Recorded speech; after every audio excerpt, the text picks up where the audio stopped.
In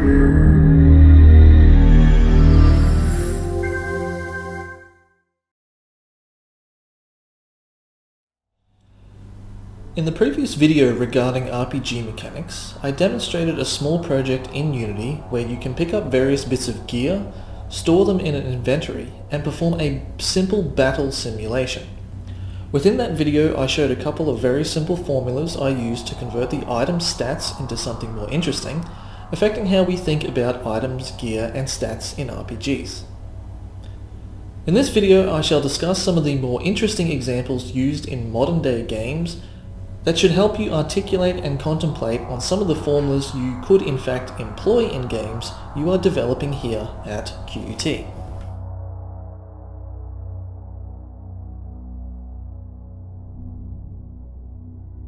A good example of this that some of you have most likely encountered but perhaps not really understood is the Armour Cap in Skyrim.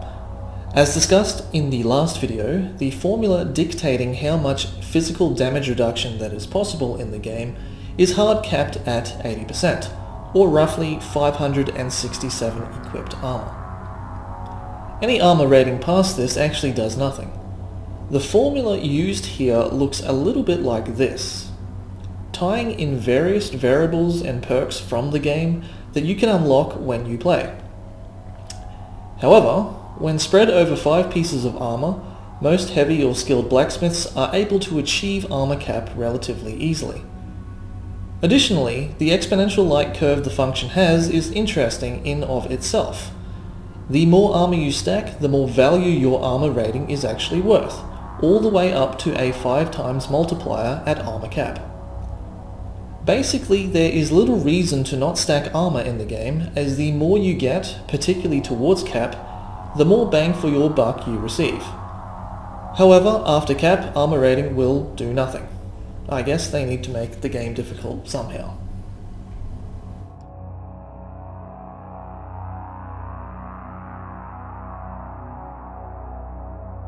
The free-to-play ARPG Path of Exile also does something quite interesting with its armor rating.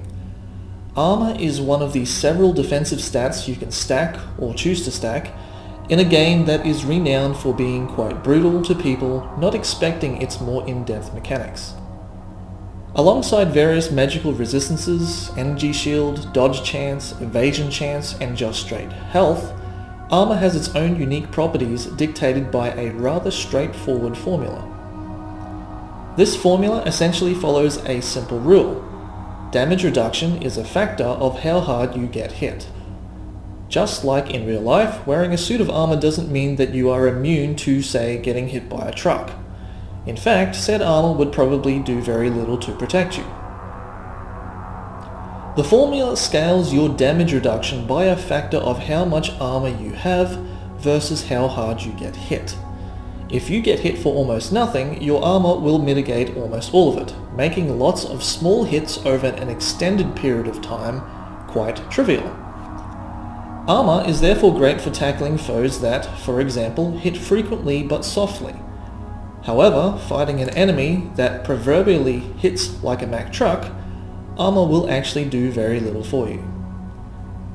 Other defensive stats are probably more useful here, stats that will give you a chance to avoid damage or allow you to regain your health, provided you don't die instantly. This requires you, as a player, to think about what kind of defensive stats you should ideally consider if you want to progress through endgame content. It is unlikely that you will have a build that will be able to handle all aspects of the game well, nor should you really expect to be able to.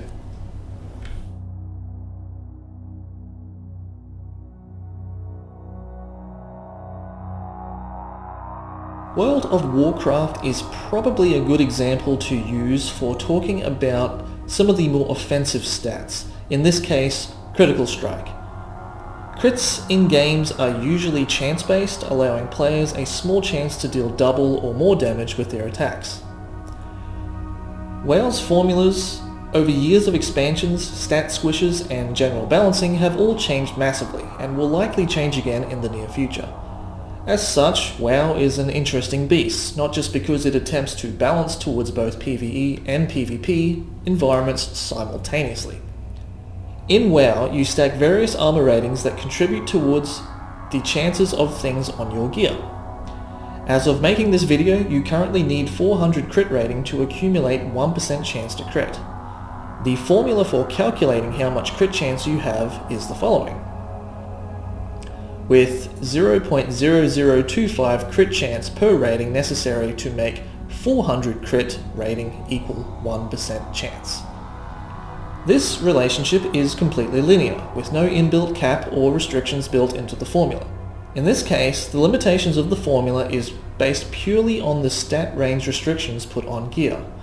The developers need to balance this distribution carefully over a variety of gear, especially at endgame, so that even in the highest tiers of achievable gear, the crit rating doesn't get out of control. This sometimes requires careful pre-planning, making sure gear is balanced but rewarding over the entire lifetime of an expansion's content. You want to make upgrades seem worthwhile, after all. I think Blizzard have had varying degrees of success at managing this.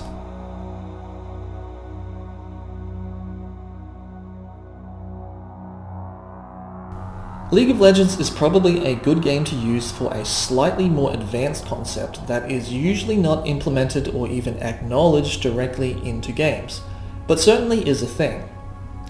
As League is a pretty popular online game, and because some of the character roles require quite tanky characters and loadouts, it's understandable that more experienced players consider the true effectiveness of their gear stats.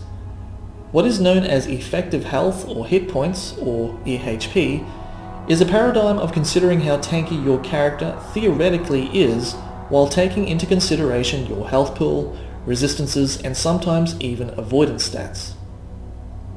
In League, the typical EHP calculations look something like this, taking into consideration that armor and magic resist mitigate against different types of damage. What these formulas demonstrate is that against certain types of damage you will gain more effective hit points buying both health and armor or magic resist than you simply would stacking on more health or armor individually.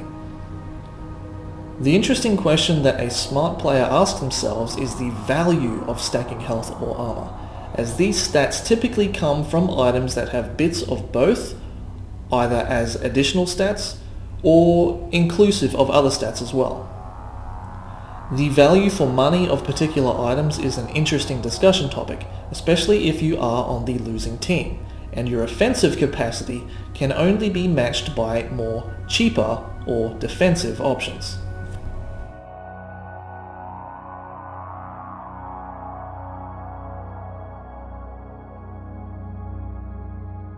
For an even more advanced RPG concept, we can actually talk about breakpoints. Diablo 3 is one of those games that has interesting, hidden mechanics that are often not expressed well or sometimes completely unknown to the average user. The concept of breakpoints for certain abilities is one of them. Essentially, your computer will run the game at a particular frame rate, but the server you play on will run it at a static frame or tick rate, regardless of your PC's performance. Certain abilities in Diablo 3 are affected by attack speed, becoming faster and faster the more of it that you stack. This introduces the concept of breakpoints. The server calculates your damage server-side, but it does so at a base frame or tick rate of usually about 60 frames per second, regardless of how many frames you actually run at. The deal with breakpoints is that you cannot divide an individual frame any further than a single unit server-side. As a single frame is the smallest possible unit, players will usually try to optimize their attack speed to hit a specific frame-based breakpoint, so excess attack speed is not wasted on frames where no calculation occurs. This isn't inherently formula-driven, but players are able to devise their own formulas based on the software of the server and calculate whether a certain item is better or worse, or in fact does nothing. Some people like to think of this as exploiting the game, but most people realize it's just playing smart. Breakpoints are not usually something worth considering, as reaching any respectable breakpoint in Diablo 3 requires an enormous amount of stacked attack speed. Most people just ignore it and play the game for the fun of it.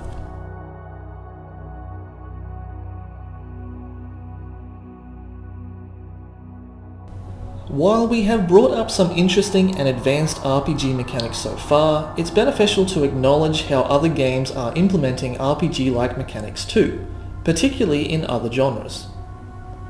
Overwatch is an interesting example of this, implementing not just regenerative shields, but armor as a health type and mitigation technique.